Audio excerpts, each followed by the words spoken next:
bodi ya bidhaa unayotaka na bidi yako ya chini zaidi. Kwa mfano TV 16, kisha weka shilingi 20 tu kama idadi yako. Weka bidi yako pia kwenye www.quickbid.co.ke. Kumbuka, bidi ya chini zaidi ya kipekee ndio hununua. Quickbid, bidhaa bora kwa bei ya chini.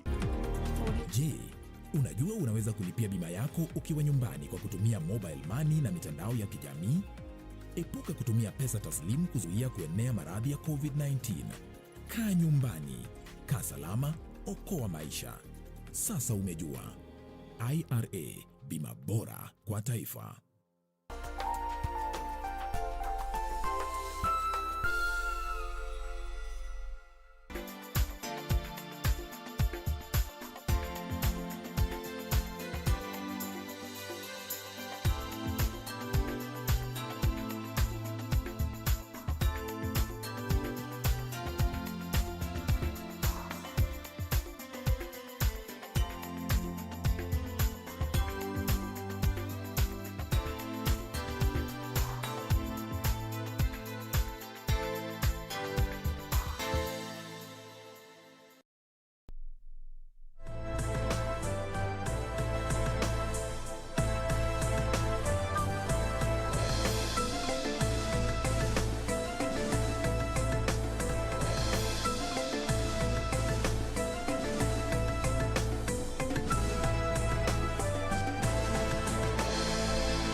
Sadafti mtazamaji, tarehe 10 katika mwezi huu wa 6 2021, siku ya kihistoria kabisa, kwani ni siku ambayo taifa la Kenya na wana East Africa wote wamekuwa wakisoma bajeti ya mwaka 2021 mwaka 2022.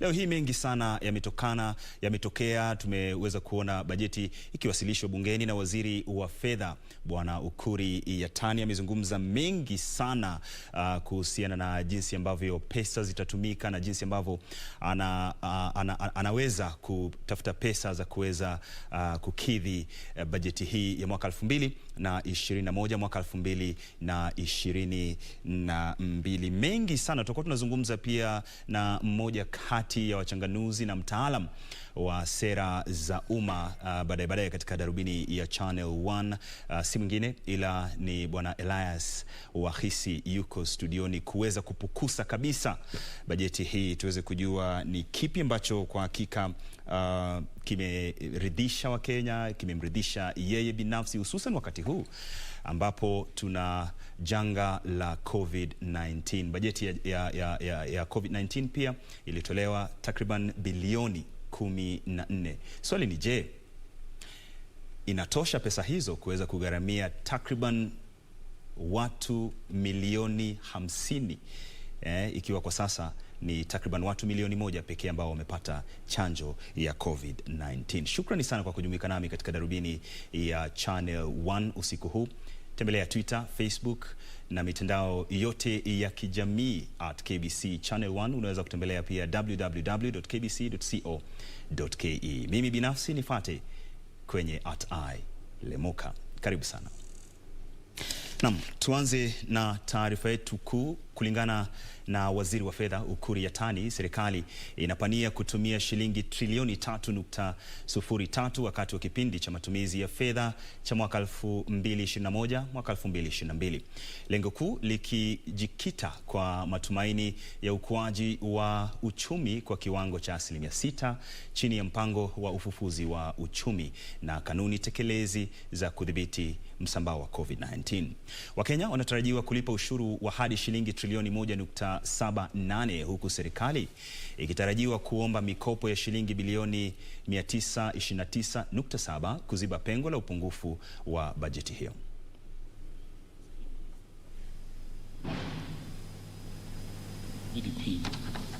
Mr. Speaker, total expenditure in the financial year 2021-22 budget are projected at shilling 3.03 trillion, equivalent 24% 0.5% of GDP from Kenyan shilling 2.89 trillion, equivalent 25.8% of GDP in the financial 2020-21.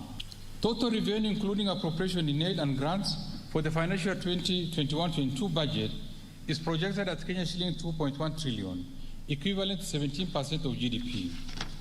Of this, total revenue is projected at Kenyan shilling 2.04 trillion, equivalent to 16% of GDP, an increase in nominal terms from Kenyan shilling 1.84 trillion in the financial year 2020-21.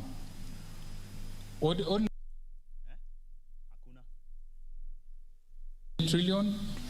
The fiscal deficit in 2021-22 budget will be financed through net external financing of Kenyan shilling 271.2 billion, equivalent to 2.2% of GDP, and net domestic financing of Kenyan shilling 658.5 billion, equivalent to 5.3% of GDP. The execution of the budget for the financial 2020-21 has progressed well, albeit with revenue underperformance and elevated expenditure associated with the adverse impact of COVID-19.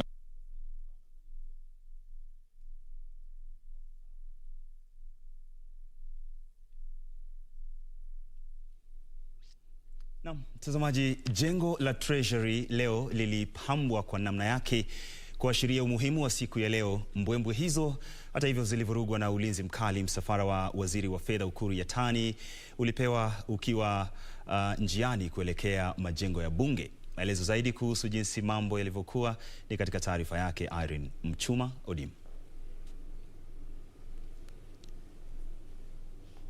Ulipewa. Haya, umesema? Jumba la Treasury la ghorofa 15 labda ndilo jengo lililopambwa zaidi hivi leo katika eneo la katikati mwa jiji la Nairobi. Jumba hilo na viunga vyake vilipambwa kwa maua ya kupendeza, bendera za Kenya na zulia jekundu. Msafara wake ukaondoka kwa mwendo wa aste aste kuelekea majengo ya bunge chini ya ulinzi mkali. Na katika majengo ya bunge maandalizi yalikuwa shwari, huku wanachama wa kamati ya bajeti na mipango ya kitaifa wakiwa tayari kumpokea. Irene Mchuma Odim, Darubini ya Channel 1.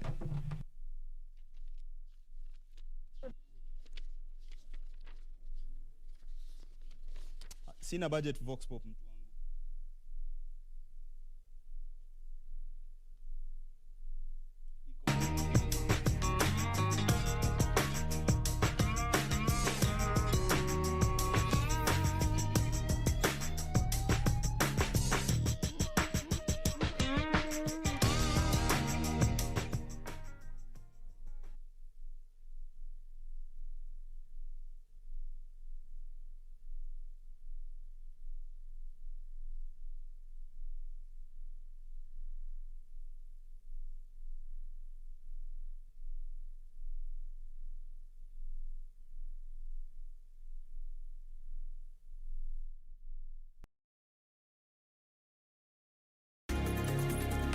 Je, unajua unaweza ukachukua bima ya mazishi? Chukua bima ya mazishi ili usiwe na mfadhaiko unapopatwa na msiba. Sera hii huhakikisha gharama zote za mazishi zinazingatiwa. Sasa umejua, IRA, bima bora kwa taifa. The greatest rally in the world is back in Kenya. Catch all the action of WRC Safari Rally live and exclusive on KBC Channel 1 from 24th to 27th June. See the world's best drivers navigate their machines on Kenya's rough terrain at breakneck speeds.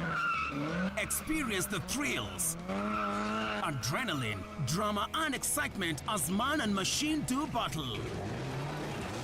Don't miss out. WRC Safari Rally, live and exclusive on KBC Channel 1, your true sports partner.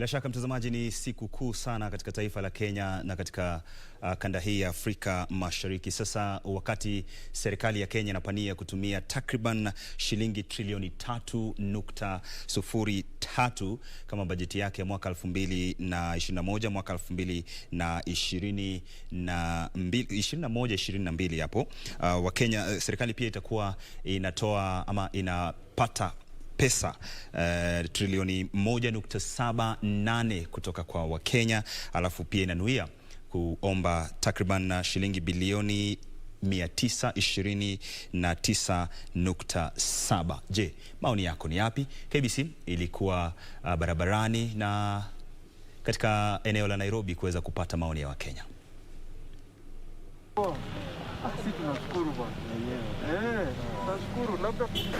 Namna nimeangalia hii maneno ya budget nimesoma leo ni kwamba hiyo imekuwa nzuri sana, hasa kwa sisi vijana, imeegemea upande wetu.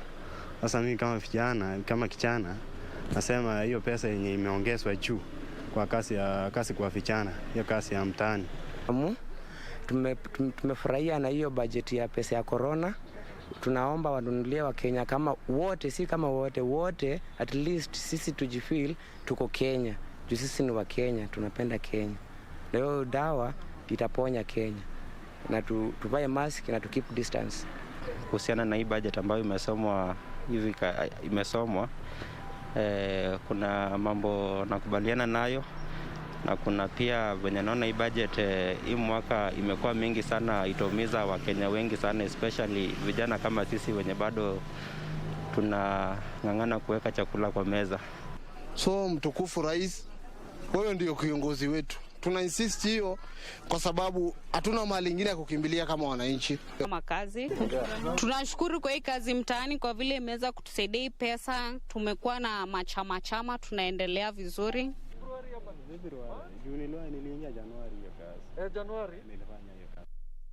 Maoni ya Wakenya hapo kuhusiana na bajeti ya mwaka 2021 mwaka 2022. Maoni yako ni yapi? Wewe pia unaweza kuzungumza na sisi kupitia Facebook na Twitter @KBC Channel 1. Mimi ni @Lemoka.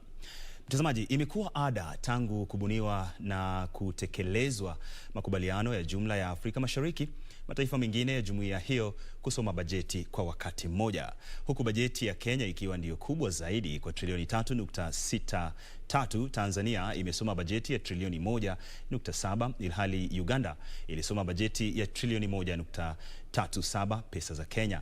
Ifuatayo sasa ni taarifa ya makadirio ya bajeti katika mataifa wanachama wa jumuiya ya Afrika Mashariki.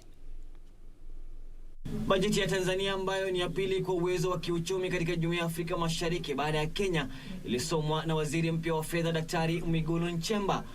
Bajeti ya taifa hilo mwaka huu ikiongezeka kwa bilioni 54 hadi shilingi trilioni 1.7 pesa za Kenya. Serikali ya Tanzania imetaja bajeti hiyo kama ya kwanza kwenye mpango wake wa maendeleo wa miaka 3. Taifa hilo linapania kutumia takriban shilingi bilioni 500 pesa za Kenya kulipia madeni yake na huduma nyingine zinazofungamana. Pia Tanzania itatumia kitita cha shilingi bilioni 590 pesa za Kenya kwa miradi ya maendeleo. Taifa hilo linatarajia kukusanya shilingi bilioni 450 kama kodi kutoka kwa wananchi. Lugolobi will be reading. Nchini Uganda, waziri wa fedha na mipango Amos Lugolobi, huku akiwasilisha bungeni bajeti ya shilingi za Kenya trilioni 1.37, alitangaza kuondolewa kwa ushuru tatanishi kwa vyombo vya habari. Lugolobi aliondolea pia ushuru wa shilingi 200 pesa za Uganda iliyowekwa kwa matumizi ya mitandao ya kijamii. Badala yake, Uganda imeanzisha ushuru wa 12% kwa muda wa mazungumzo kupitia rununu wa matumizi ya data ya mitandao.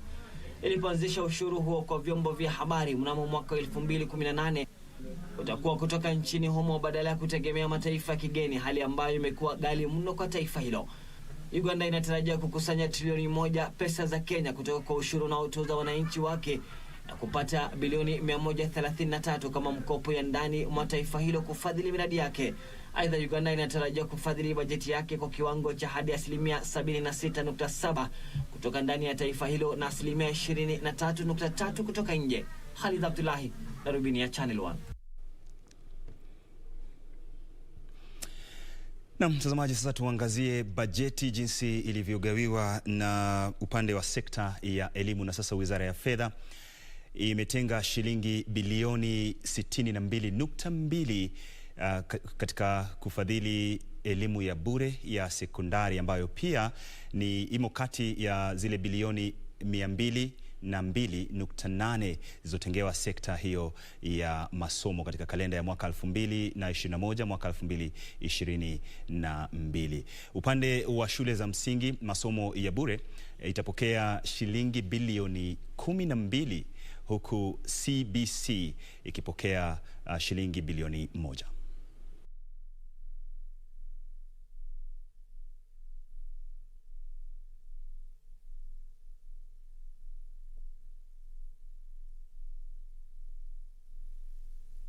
I have set aside a total of shilling 202.8 billion to support programs in the education sector.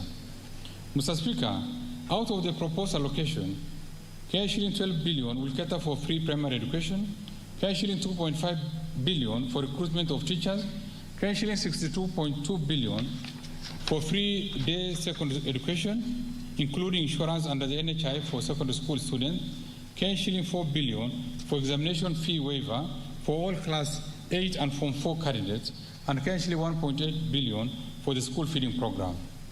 To support infrastructure development and ensure safe learning in our schools, I have proposed an allocation of shilling 4.2 billion for primary and secondary schools infrastructure, and shilling 1.8 billion for construction and equipping of technical training institutes and vocational training centers. Shilling 281.7 billion to Teacher Service Commission. Wait.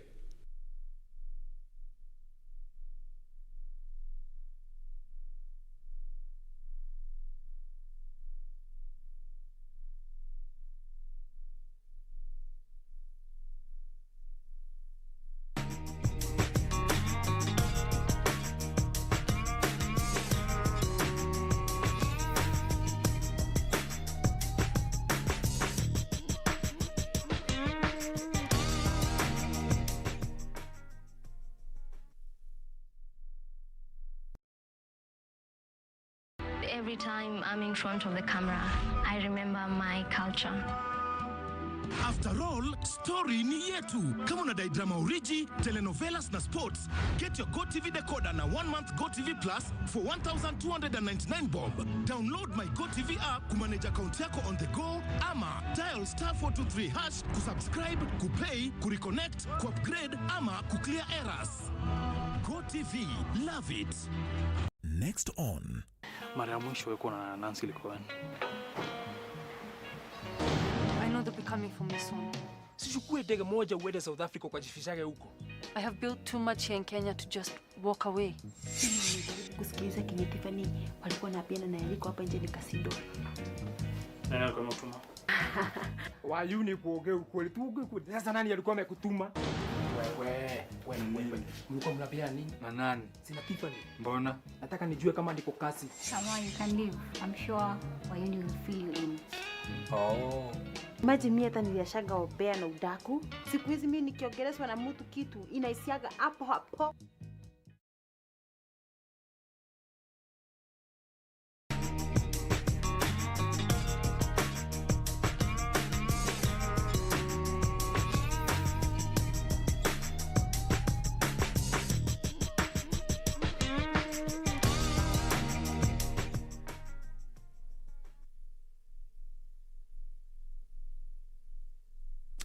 So dakta mtazamaji, tarehe 10 katika mwezi huu wa 6 2021 ni siku ambayo inaingia katika kumbukumbu za historia ya taifa la Kenya. Ni siku ambayo Kenya imetangaza bajeti yake ya kalenda hii ya mwaka 2021 mwaka 2022. Ni bajeti kubwa, hivyo basi ni siku kubwa, na kama nilivyokuahidi hapo awali kwamba nitakuwa na mgeni ndani ya studio kuweza tu kupukusa bajeti hii na kudondoa, ndipo uweze wewe kama mtazamaji wa Darubini ya Channel 1 kuielewa bajeti hii ni wapi, kipi na ni nini ambacho tunastahili kuelewa. Si mwingine ila mgeni wangu rasmi leo hii ni mchanganuzi na mtaalamu wa masuala ya sera za umma. Anaitwa Elias Wahisi. Karibu sana Bwana Elias.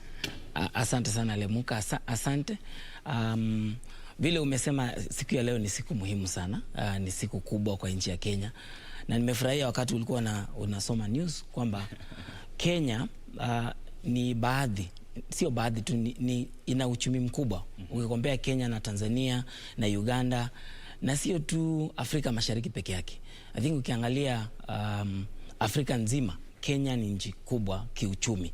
Sasa leo ni siku kubwa kwa Kenya kwa sababu kwanza bajeti yetu ni kubwa, alafu ukiweza kuangalia awali zile awamu zilizopita na miaka iliyopita, utaona bajeti yetu imekuwa ikikuwa kubwa kila siku. Tulikuwa na 2 trillion, sasa tunaongea about 3 trillion. Kumaanisha kwamba kuna yale mazuri ambayo tunatarajia katika hii bajeti ya mwaka huu. Bwana Wahisi, labda tukianza mchakato huu, kipi ambacho kimekuvutia zaidi katika bajeti hii iliyosomwa leo bungeni na Waziri wa Fedha Bwana Ukur Yatani? Mambo mengi yamenivutia, but kwanza nitaanza na jambo moja. Kuna wanabiashara wanaitwa micro, small and medium enterprises. Ni wale wanabiashara wadogo, wale wanabiashara wastani ambao wamekuwa wakisupply kwa serikali kuu, wamekuwa wakisupply kwa serikali za county. Na mara nyingi wameweza kulia sana kwa sababu wengi walichukua mikopo, wengi walichukua hela kutoka sehemu mbalimbali kuweza kuanza biashara yao. Lakini mara nyingi hawajakuwa hajalipwa kwa muda mrefu. Na kwa lugha ya kimombo tumekuwa tusema pending bills zimekuwa zimekuwa nyingi, na wengi wao wame enter into depression, wako na shida nyingi. Lakini leo katika bajeti ya leo, Waziri Balozi Yatani amesema kwamba ameweza kutoa amri kwamba serikali kuu, taasisi za serikali kuu na counties ziweze kuhakikisha kwamba mwisho wa mwaka huu, sasa end of the financial year 2021, tunapoanza huu mwaka mwingine wa hii bajeti, tuweze kuclear na kuweza kulipa. Mimi naona kwamba hilo ni jambo mzuri, na ni hope kwetu kwamba zile pending bills zitaweza kulipwa na wanabiashara wataanza kufanya kazi na itaweza kurudisha mapato. Maana wakati wanabiashara wadogo wanapofanya kazi, wakati wanalipwa, inaleta pia ile confidence katika kazi wanazofanya, na ni mzuri pia, inaweza kuinua mapato yao pia kijamii, kibinafsi, na itaweza kusaidia sana. Sasa kwangu jambo hilo ni muhimu. Jambo lingine pia kwa wao tu kwamba kuna mikopo ile inaitwa credit guarantee scheme.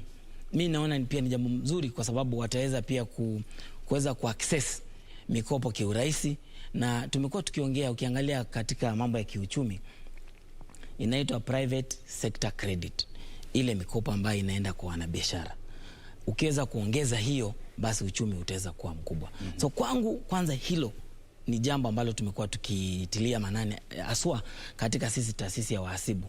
Na taasisi nyingi sana zimekuwa zikisema lazima jambo la pending bills ziwe cleared ili mwananchi na mwanabiashara aweze kunufaika. Nimefurahishwa na hilo. Bila shaka. Asante. Ni afueni tena sana kwa walio na madeni ama ambao wanadai serikali, kwani sasa serikali ina muda wa takriban wiki 2 kama sio 3 hivi kuhakikisha kwamba wanalipa madeni hayo yote.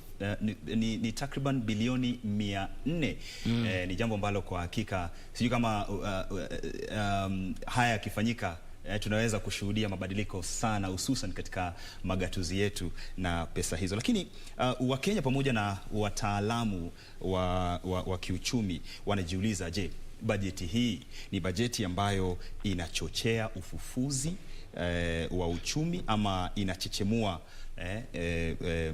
uchumi wetu na kuleta afueni kwa uchumi wa Kenya? Swali kuu Bwana Wahisi ni, je, bajeti hii imezingatia ukweli wa mambo yanayokumba taifa hili kwa sasa? Ukiangalia bajeti ya leo imeweza kuangalia mambo ya vile tutafufua uchumi baada ya janga la COVID. Tunaita post COVID recovery. Ndiyo. Na ukiangalia mambo ya post COVID recovery, tumeona kwamba wakati kulikuwa na COVID, ukiangalia takwimu nyingi zaonyesha kwamba Wakenya wengi waliweza kupoteza kazi. katika sekta mbalimbali, sekta ya utalii, sekta ya biashara, sekta ya elimu. Hata kuna wakati taasisi za elimu ziliweza kufunga kwa sababu ya hilo janga. So kwangu hii bajeti vile tunaona hiyo 23 billion ile imewekwa kwa post covid recovery ambayo itaweza kusaidia sana katika hali ya kufufua uchumi. Kwanza wamesema kwamba kitu cha kwanza ni kuangalia kitu kinaitwa liquidity, business liquidity, kuhakikisha kwamba zile hela umesema ziweze kufikia wananchi. Wakati kuna liquidity wanaweza kuspend ama kutumia, inaweza kuweza kufufua uchumi. Jambo lingine ambalo liko tied kwa uchumi ni jambo la afya. Wakati waziri Yatani ameweza kuallocate 14.3 billion iweze kwenda kwa chanjo ya COVID vaccine. Hiyo itasaidia kwa sababu ukiangalia nchi ambazo zimeendelea kwa sasa, nimeweza kuangalia Marekani ambayo imekuwa na over 200 million people ambao wameweza kupewa COVID vaccine. Umeona Uingereza watu wameanza kwa sasa na makusanyiko, public gatherings, kwa sababu hakuna ile hofu kwamba kutakuwa na maafa. Of course maafa inaweza kuwa, lakini hakuna ile hofu kwa sababu kuna ile chanjo. So kwangu ile 14.3 billion ni jambo mzuri, manake wakati kila mtu ama majority ama asilimia kubwa ya Kenya inapokuwa na chanjo, itatusaidia kwa sababu tutaweza kufungua uchumi, tutaweza kuwa na 24-hour economy, na hiyo itatusaidia sana. Kwa sababu ukiona saa hii ikifika 10 saa 4 usiku uchumi yote inafanya nini? Kila mtu anafunga duka ili tuanze tena keshoe. Sasa for me hilo ni jambo ambalo anasema tutaweza kufufua. Jambo lingine nimeweza kuangalia mambo ya agenda 4 kuu. Na agenda 4 kuu zile tunaziita big 4 agenda. Ni muhimu ziangaziwe katika bajeti hii, manake hii ndio last full budget ya Mheshimiwa Rais Uhuru Kenyatta. Na agenda 4 hizo tunaangalia afya. Kwanza nimeweza kuona kuna allocation ambayo inaenda kwa universal healthcare, inaitwa afya. Kwanza kuweza kuemploy ama kuajiri 5,000 workers wale wa diploma na certificate. Kwangu that's a very good thing, ni kitu muhimu sana. Jambo lingine ni kuweza kuangalia chakula, food and nutrition, ambayo imekuwa agenda moja ya zile agenda 4 kuu. Zile hela ambazo zimetengewa ili kuweza kuhakikisha kuna kilimo, kuweza kuhakikisha kwamba wale wakulima wanaweza kupata mbolea na vitu kama zile za kusaidia inputs kwa bei nafuu, ni vitu ambazo tutahitaji ili kuweza kukwamua uchumi. Alafu viwanda, unapoongea mambo ya viwanda, kwangu mimi naangalia ajira. And nilikuwa naangalia report nyingine ambayo imefanywa na shirika moja, inasema over 200,000 Kenyans wale wako formally employed, yule ako employed, walipoteza ajira zao kwa sababu ya hili janga la COVID. So wakati unafufua viwanda, itatusaidia ili tuwe na Wakenya wengi warudi. Na unajua wakati viwanda, manufacturing ni ya muhimu sana katika economy. Bila shaka. Wakati manufacturing go juu, then inamaanisha utaweza kuexport ama kutoa rasilimali zako nje mara mingi kuliko vile una import, which is mzuri sana. Tutalizungumzia hilo kwa kina sana Bwana Wahisi. Shukrani sana. Bila shaka nadhani umeridhishwa sana na bajeti hii, hususan wakati bilioni 14 zimetolewa kwenda kushughulikia chanjo. Lakini waziri aliulizwa kama bajeti hii ni kubwa na ni busara ipi ambayo ilitumiwa kuafikia uamuzi huo, na pia ikizingatiwa bado tuko ndani ya janga la COVID-19 coronavirus na changamoto zinazotokana na janga lenyewe. Lakini mwenyewe waziri akasema, na namnukuu, kuwa bajeti ni kubwa, bajeti inakuwa kwa sababu uchumi pia unakuwa, kazi zinahitajika jinsi ambavyo ulivyosema na kadhalika, na inadhaniwa kuwa jibu ni bajeti ya aina hii. Je, unakubaliana na wazo hilo la waziri? Nakubaliana na hilo wazo, but nitaweza kutoa kuweza kuelezea kwa nini nakubaliana. Ingaje kuna mahali pia tunaweza kusema kwa nini ukiangalia bajeti imekuwa ikikua kila mwaka. But kwanza nitaanza na lile swali la kwanza kwamba bajeti ni trilioni 3 vile tumesema. Na ukiangalia ndio ujue hii bajeti ni kubwa. kuna wakati bajeti ya hii inji haikuwa inafika trilioni. Na nakumbuka sijui ilikuwa 2010, 2011, kila gazeti ilikuwa nasema Kenya has a 1 trillion budget. Na tuliweza kusherehekea kwamba ni trilioni 1. Na imekuwa ikiendelea. Zile awamu, na ni vizuri ukiweza kukompea, tuseme awamu ya rais mstaafu Daniel Moi. Hatukuwa na zile infrastructure projects nyingi, zile zinaitwa miundo msingi mingi, na uchukuzi na investment kwa vitu kama hizo. And that's why ilikuwa kiasi chini kidogo. Alafu tukikuja na awamu ya rais mstaafu Kibaki, tukaona sasa a lot of investment inaenda kwa infrastructure.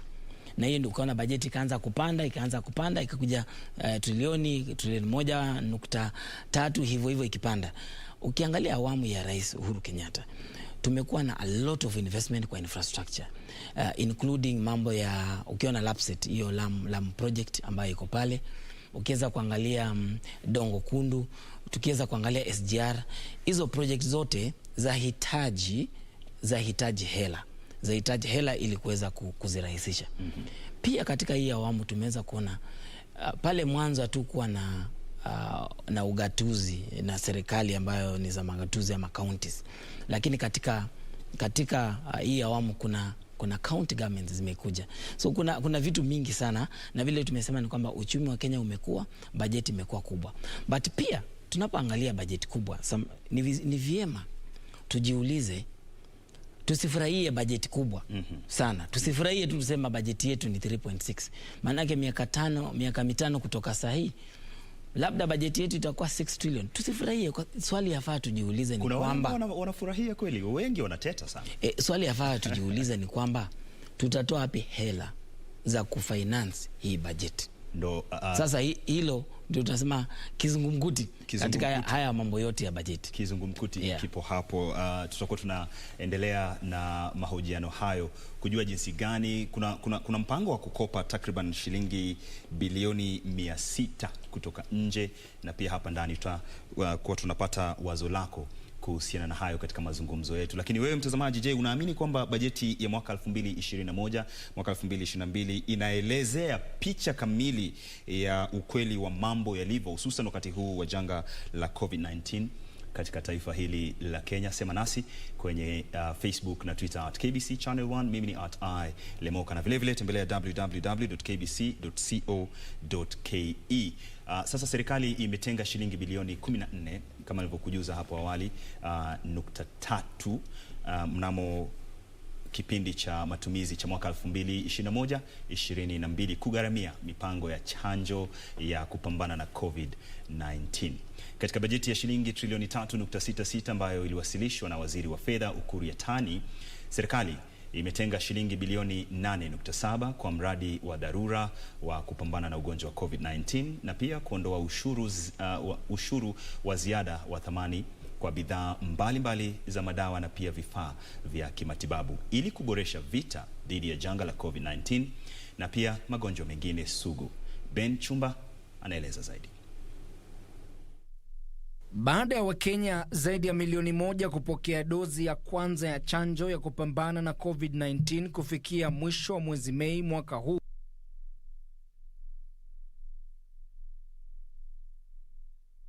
matumizi cha mwaka 2021 na mwaka 2022 kwa ununuzi na uzinduzi wa mipango ya chanjo dhidi ya COVID-19. Kulingana na waziri wa fedha Ukur Yatani, kati ya shilingi bilioni 121.1 zilizotengewa mipango ya kuboresha afya kote nchini, shilingi bilioni 8.7 zitatumiwa kwa mradi wa dharura wa kupambana na COVID-19.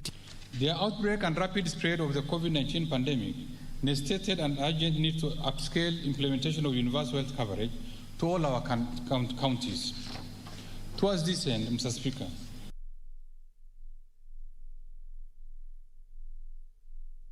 health sector support the various programs aimed at improving health outcomes. Mr. Speaker, of this amount, shilling 47.7 billion will fund activities and programs for the attainment of universal health coverage. Mr. Speaker, specific allocations for the shilling 8.7 billion for the Kenya COVID-19 Emergency Response Project. Na katika juhudi za kuboresha mipango ya huduma zenye gharama nafuu za matibabu na pia vifaa vya kujikinga dhidi ya ugonjwa wa COVID-19 sawia na magonjwa mengine sugu, serikali imeamua kuondoa ushuru kwa bidhaa mbalimbali za madawa na pia vifaa vya matibabu. I propose to introduce VAT exemption on medicament used in our health facilities, including decongestants and food supplements. Further, I propose to provide VAT exemptions to diagnostic and laboratory reagents, artificial respirators, including therapeutic respiration apparatus, breathing appliances, gas masks, as well as medical equipment and technologies used in the provision of medical care services. It is my hope that the suppliers of this medicament and medical equipment will reciprocate by making their prices affordable. Ben Chumba, Darubini ya Channel 1. Nam, tukizidi kuangazia taarifa na kukudondolea taarifa kuhusiana na bajeti mwaka 2021-22, watengenezaji bidhaa wamenufaika kutokana na bajeti ya mwaka 2021 na mwaka 2022, huku serikali ikinuia kuwakinga dhidi ya uagizaji bidhaa za bei ya chini. Kwenye hotuba yake, waziri wa fedha Ukur Yatani aliongeza ushuru wa bidhaa za vyuma hadi 25% na kudumisha ushuru wa bidhaa za ngozi na viatu kwa 25%. Kadhalika aliongeza muda wa kuagiza bidhaa za kutengeneza nepi za watoto wachanga kwa mwaka mmoja zaidi.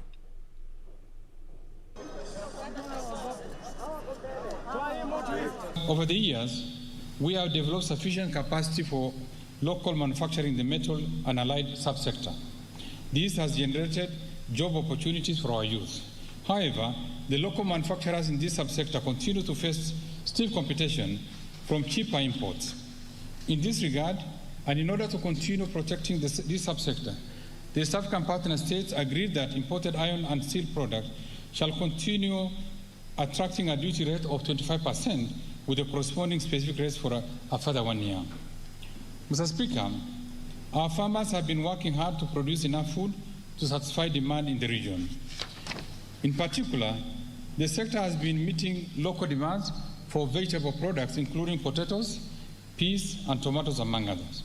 To protect these farmers and the sector from cheap imports, the East African partner states agreed that vegetable products, including potatoes, peas, tomatoes, among others, shall attract a duty rate of 30% for 1 year as we await the finalization of the review of the East African Community Common External Tariff.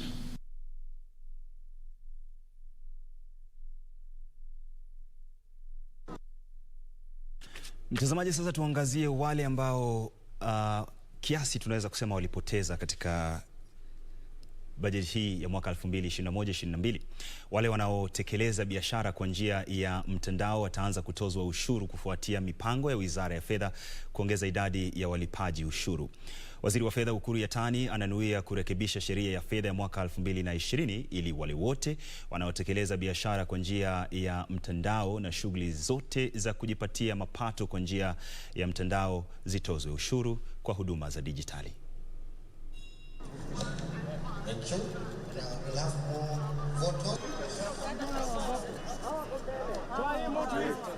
The Finance Act 2020 introduced the digital service tax on income earned through the digital marketplace. However, the current tax provision do not cover all traders who use the digital service platform to transact their business. In this regard, I propose to expand the scope of the digital service tax to include income derived from internet and electronic networks. I propose to reintroduce excise duty on betting at the rate of 20% of the amount wagered. Mr. Speaker, innovations in the tobacco industry has led to introduction of new products such as nicotine pouches. These new products do not fall in the classification of tobacco products existing in the Excise Duty Act and are therefore currently not subject to taxation. In this regard, I propose excise duty on products containing nicotine or nicotine substitutes at a specific rate of shilling 5 per gram. This rate of excise duty is equivalent to the duty applicable to similar products under this Act. To protect these farmers and the sector from cheap imports, the East African partner states agreed that vegetable products, including potatoes, peas, tomatoes, among others, shall attract a duty rate of 30% for 1 year, as we await the finalization of the review of the East African Community Common External Tariff. And in order to enhance incomes of our farmers, the East African Community Partner States have agreed to retain the import duty on imported products for manufacture of leather and footwear products at 25% and introduce a further specific duty rate to guard against undervaluation. Na mtazamaji, bado ninaye mchanganuzi wangu Elias Wahisi ndani ya studio tayari kabisa kuweza kujibu maswali na kero ambazo mimi na wewe tunazo kuhusiana na bajeti hii iliyosomwa leo hii bungeni na waziri wa fedha. Hivyo basi keti nami hapo, na kama una maswali yoyote, Facebook na Twitter bado zipo wazi kwa ajili yako. @KBC Channel 1, mimi ni @Lemoka. Naam, bajeti ya shilingi trilioni 3.63 ambayo iliwasilishwa bungeni leo na waziri wa fedha Ukur Yatani ilipokewa kwa maoni tofauti miongoni mwa viongozi waliochaguliwa. Huku kiongozi wa wengi bungeni Amos Kimunya akimsifu sana Ukur Yatani kwa kudumisha usawa kati ya ufufuzi wa kiuchumi na kimipango ya kijamii. Baadhi ya wabunge walimkosoa waziri huyo wa fedha kwa kuwasilisha bajeti yenye fursa chache kwa vijana. Haya ni baadhi ya maoni tu ya viongozi hao.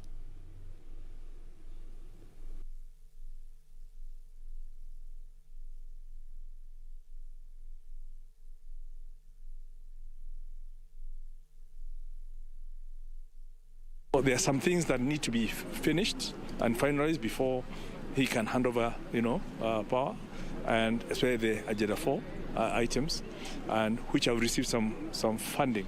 So it's quite a tight thing, but by and large, I'm happy with the way the Treasury has managed to, and CS Yatani has managed to balance the various competing forces. Kitu muhimu mimi nikiwa mbunge wa Jomvu ambao tumenifurahisha ni ile kuongeza pesa zaidi kwa vijana kazi mtaani, ambapo vijana kazi mtaani ni kazi 10,000 ambazo zitaweza kunufaisha vijana wetu hapa nchini. 90% of the young people in Matungu depend on boda or motorbike for their incomes. So if it actually increases in terms of the purchasing price and the taxes has increased, then actually we are disadvantaging very many youth who would otherwise have gotten employment through that kind of system where they buy a motorbike and use the motorbike for transport system. But I've listened keenly to what the minister has to say about the budget, and of course there are many areas of concern, and as a country there are some things he's pointed out which I think will make a difference.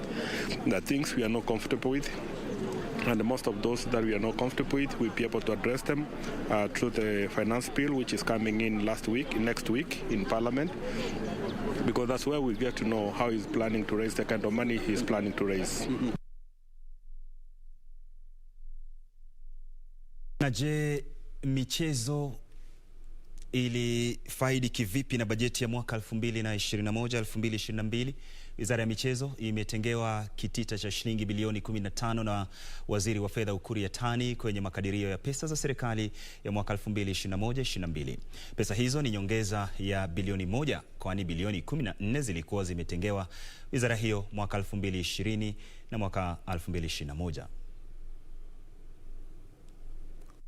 Bajeti ya mwaka huu ya wizara ya michezo imeongezwa kutoka shilingi bilioni 14 hadi shilingi bilioni 15. Shilingi milioni 90 zimetengwa kwa ajili ya ukarabati wa viwanja ambazo serikali ilikuwa imeanzisha katika miaka 5 iliyopita. Culture and arts sectors. To support recovery of these sectors, I have proposed an allocation of shilling 15 billion for the Sports, Arts and Social Development Fund. Shilling 1.7 billion for the Tourism Fund, shilling 643 million for the Tourism Promotion Fund, and shilling 90 million for refurbishment of the regional stadium. Wizara ya michezo pia itatumia pesa hizo kuandaa timu za kitaifa ambazo zitashiriki kwenye michezo ya Olimpiki ya Tokyo na michezo ya walemavu. Fedha hizo pia zitatumika kuandaa wanariadha watakaowakilisha nchi kwenye mashindano ya riadha kwa chipukizi wasiozidi umri wa miaka 20 duniani, ambayo Kenya itakuwa mwenyeji mwezi Agosti katika uwanja wa Kasarani. Frederick Mwoki, Darubini Michezo. Mtazamaji, tunakwenda kwenye mapumziko mafupi sana. Ndio, mafupi sana siku hii ambayo Kenya inakadiria kutumia takriban shilingi trilioni 3 katika kalenda yake ya mwaka 2021 mwaka 2022, na kutusaidia tu katika uchanganuzi wa bajeti hii ya trilioni 3 si mwingine ila ni mchanganuzi na mtaalamu wa sera za umma Elias Wahisi, ambaye yuko nami studioni. Tutakuwa tunazungumza mengi zaidi kuhusiana na mapato la taifa, bidhaa zilizo ondolewa kodi na kadhalika na kadhalika. Lakini wewe pia unaweza kuchangia kwenye Facebook na Twitter. Je, unaamini kwamba bajeti hii inaangazia picha kamili ya jinsi mambo yalivyo nchini, hususan wakati huu wa janga hili la COVID-19? Sema nasi katika Facebook na Twitter. Tunaenda kwenye mapumziko mafupi. Hii ni Darubini.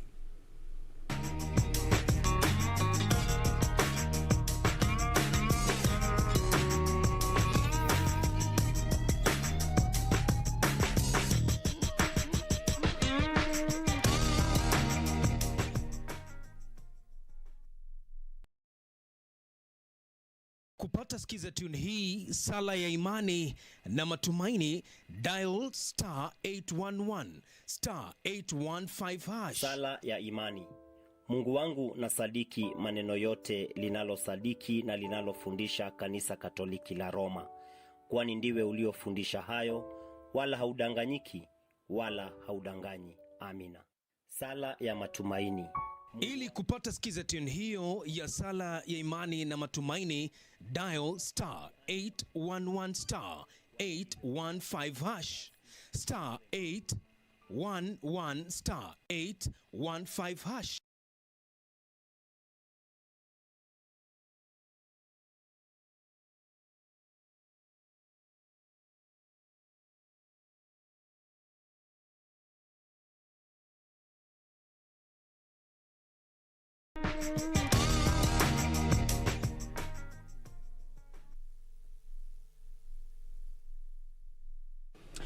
Swadakta mtazamaji, karibu sana katika Darubini ya Channel 1, na leo tunazungumzia swala nzima la bajeti ambayo imekubalika kwa mitazamo tofauti tofauti, huku wa Kenya pamoja na viongozi kadha wa kadha wakitoa maoni yao kuhusiana na bajeti hii ya mwaka 2021 mwaka 2022. Naam, nilikuwa nimekujuza hapo awali kwamba nina mchanganuzi ambaye ni mtaalamu wa sera za umma Elias Wahisi akizungumza nami kuhusiana na bajeti na kutoa pia kauli yake tu na kukupa wewe ufahamu na upeo mkubwa wa bajeti ya mwaka huu, bajeti ya Kenya. Sasa kuna mpango kwamba wa kukopa takriban shilingi 900 bilioni kutoka katika masoko ya humu nchini na takriban shilingi 235 bilioni kutoka nje. Bwana Wahisi, ni changamoto gani ambayo taifa hili linaweza kukumbana nalo hususan kutoka kwa masoko ya humu nchini, endapo basi tutaweza kukopa katika masoko ya humu nchini? Asante sana. Changamoto tumekuwa nayo na wadadisi, ukiangalia hata ripoti kadha wa kadha, ni kwamba unapokopa nchini, ile inaitwa domestic borrowing, iko na changamoto kwa wanabiashara ama wale wanaitwa local, wale wanabiashara ama private sector ambao wanataka kufanya biashara. Ndio. Kwa sababu benki, ukiwa benki, you rather upatie serikali pesa mkopo, kwa sababu unajua serikali itafanya nini? Itarudisha. Chanzi ya serikali kudefault, najaribu kusema kwa hiyo layman, chanzi ya serikali kudefault katika mkopo iko chini kabisa. So afadhali upatie serikali kuliko kupatia nani? Kupatia mwanabiashara ama private sector. So unapokopa ndani, wakati una increase domestic borrowing, shida iko nayo ni kwamba inafinya private sector hawezi wakakopa, kwa sababu wakienda kukopa pesa hizo zimeisha ama ziko ama hakuna ile nafasi ya wao kuweza kukopa. Sasa hiyo ndio challenge iko nayo. Na wakati hawezi waka-access pesa, hawezi waka-access mikopo ya kuanzisha biashara yao, itakuwa changamoto kubwa kwa hao kuweza kujiendeleza, kuweza kufanya production yao, kuweza even kusupply.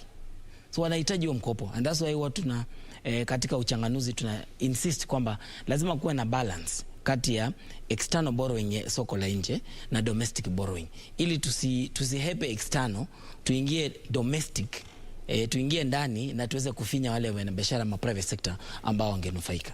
Sasa hilo ndio changamoto ambayo tuko nayo. Bila shaka tuna mengi sana ya kuzungumza kuhusiana na bajeti hii ya mwaka 2021-2022. Hebu tuangazie masuala muhimu, masuala ambayo yamekuwa ni tata sana, upande wa rais, hali kadhalika na mahakama. Tuangazie mahakama ambayo imetengewa bilioni 17 wakati uchumi unazidi kukua. Unadhani Wizara ya Fedha inatilia maanani kikamilifu mahakama, ikizingatiwa kuwa utakumbuka hapo awali alishawahi kulalamika sana jaji mkuu mstaafu David Maraga kwamba pesa ni kidogo? Ukiweza kuangalia even mwaka uliopita mahakama, idara ya mahakama imekuwa ikitengewa between 17 na around 18 billion kuweza kuendeleza kazi zao, na imekuwa trend like for the last kama miaka 5-3 iliyopita. Kile mahakama kile wamekuwa kihitaji ni kwamba hizo fedha ziongezewe kwa sababu ya one, infrastructure costs. Kile walifanya ni kwamba kuna so many wakati I think awamu ya jaji mkuu Willy Mutunga na Maraga kuliweza kuwa na courts nyingi, na kile kinahitajika ni fedha nyingi kuweza kutengeneza miundo msingi, kuweza kufanya construction and all that. But jambo lingine, tumekuwa na issue ya even governance issues ambazo wanahitaji maybe kuelimisha wananchi, kuweza kuongea kuhusu backlog of cases. Hizo zote zinahitaji fedha za kutosha. So ni jambo ambalo lazima tuangazie kama nchi. We have to reflect, tuone hiyo pesa ni vipi tutafanya ili tuweze kuongeza iweze kukidhi mahitaji ya idara ya mahakama. Bwana Wahisi, Elias Wahisi, shukrani tena sana. Tunazo maswali mengi sana tungependa kukuuliza kuhusiana na je, ni njia ipi bora ya kufuata ikija katika swala nzima la kukopa, ikizingatiwa kwamba tuna deni chungu nzima nje, lakini haya na maswali mengine utayapata katika taarifa zetu za saa 3. Shukrani sana Bwana Wahisi, nafurahi sana kuwa nawe usiku wa leo. Asante sana. Naam, mtazamaji, angazia taarifa ya aliyekuwa gavana wa kaunti ya Wajir Mohamed Abdi, sasa ametishia kuchukua hatua nyingine za kisheria iwapo agizo la kumrejesha ofisini la mahakama kuu siku ya Jumatano halitaheshimiwa. Alielezea kufadhaishwa kwake na hali ya kuendelea kupuuza maagizo ya mahakama, akisema inahujumu utawala wa sheria.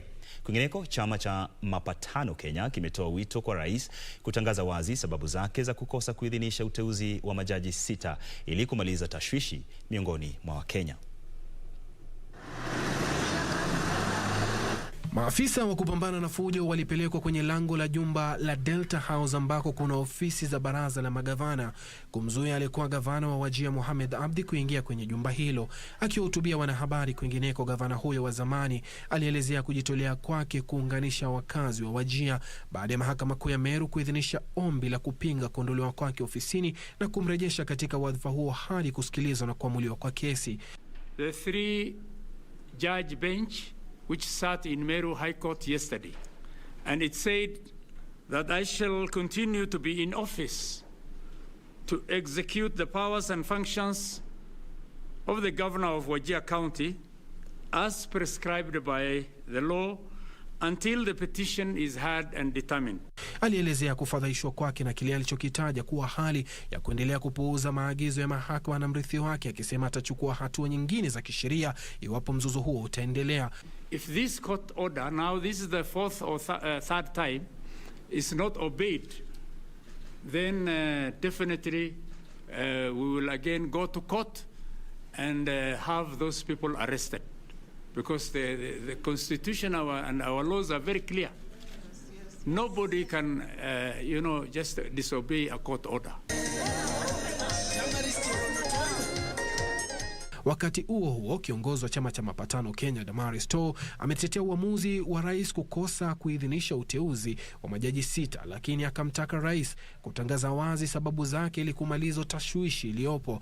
He's the head of the state, so I'm sure by the time he's coming into a conclusion that these 6 judges are not fit to sit in these places, he has a reason, and we wait to hear his reasons. However, if he doesn't give us the reasons, we'll hope, I know it has gone to court, and we hope a good process will take place, and we will get to know why the president has not appointed the 6 judges. But we will urge him that if not for any other reason, he appoints the 6 judges. Akiongea wakati wa uzinduzi wa chama hicho, Too alipongeza mpango wa maridhiano kati ya Rais Uhuru Kenyatta na kinara upinzani Raila Odinga, akisema umeleta udhabiti wa kiuchumi na kisiasa humu nchini. We also urge the president to form a good peace enrollment with the others, so that we have everybody on board. As we said, ni kupatana, so we have everybody on board. Wapatane, wasikizane, waongeleshane ili wajue kama watasaidiana. BBI is about building bridges initiative. So for us, it's to ask the president and anybody else who is opposing to come together, wapatane, wasikizane na waelewane. Suleiman Yeri, Darubini ya Channel 1. Tuangazie sasa taarifa kutoka Magatuzini, ambapo chama cha kitaifa cha wafanyabiashara na wenye viwanda kimezindua mpango wa usaidizi kwa wenye biashara ndogo ndogo na pia za kadri ambao waliathiriwa vibaya na janga la COVID-19.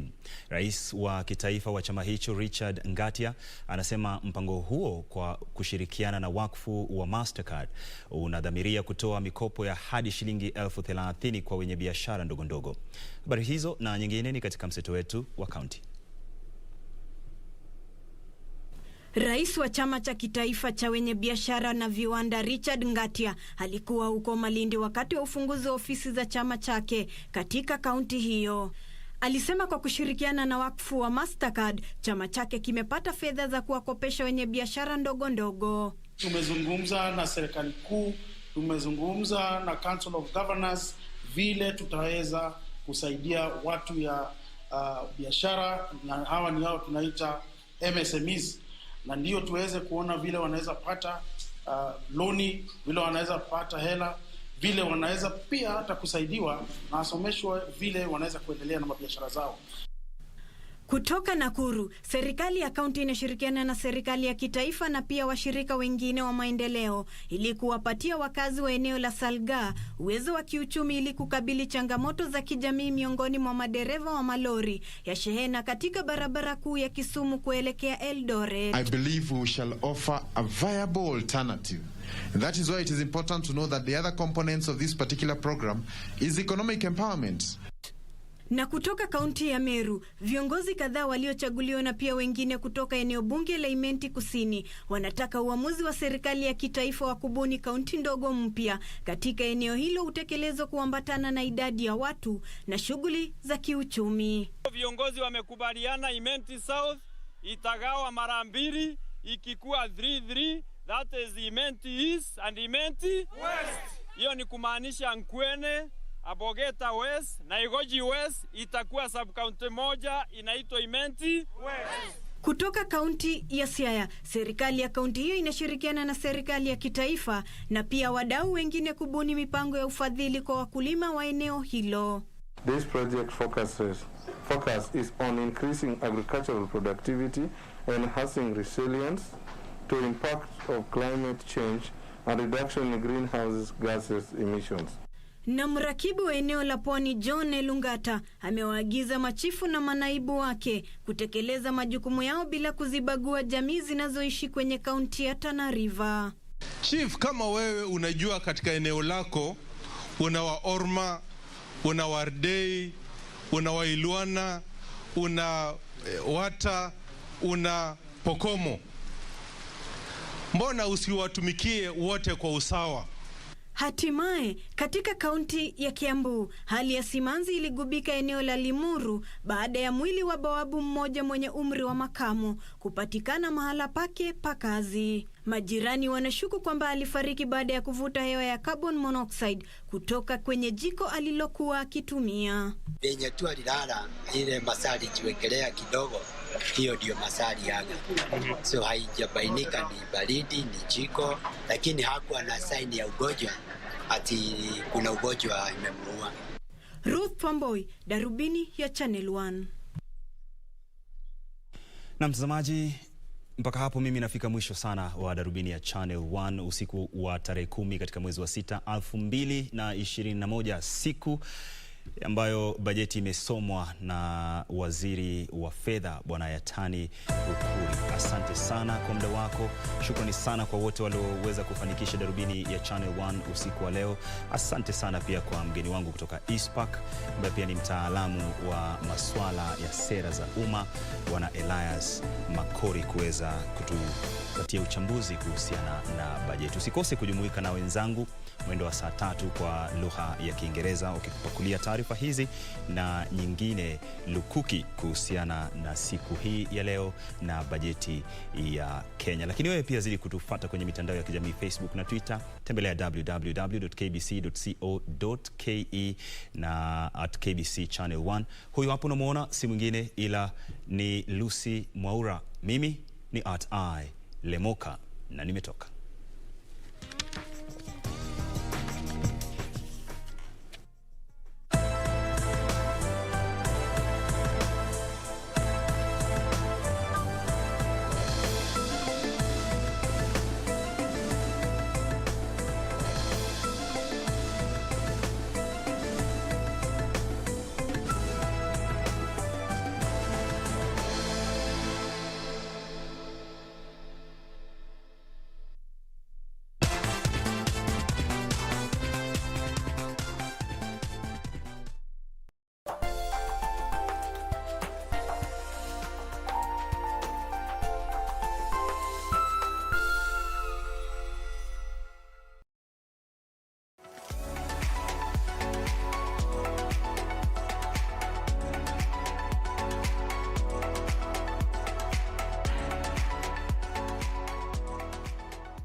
Asanti sana mpenzi mtazamaji, mahali popote unanitazama kama kawaida. Mtumishi asante Yesu. Ukipenda niite Mr. Quickbit, tutakuwa tunapelekana sambamba.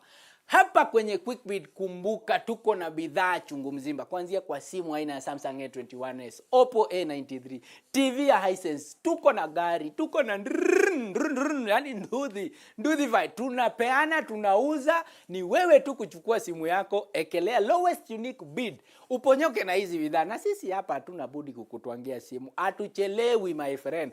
Na kama kawaida yetu, hapa wanunuzi ni chungu mzima. Ule aliponyoka na TV, wacha tumpigie simu, tumpatie TV yake my friend. Hivyo tu, alafu we will notify you when the mobile subscriber is back.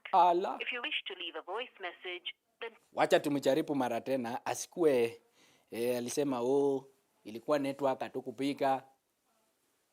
The person you have called is not reachable. Bas. Amesema hapatikani, lakini tutakuwa tunamtafuta pale baadaye, tumpatie TV yake aina Hisense 43 inch kutoka hapa Quickbit. My friend, pia wewe unanitizama siku ya leo, unaweza omoka ununue bidhaa kitchen combination, yani kitchen combo. Ina include microwave, stainless steel sufuria ambayo haishiki moshi, chakula inatoka ikiwa sambamba. Alafu pia kettle, lile jagi ya kuchemsha maji ya stima. My friend, unangoja nini?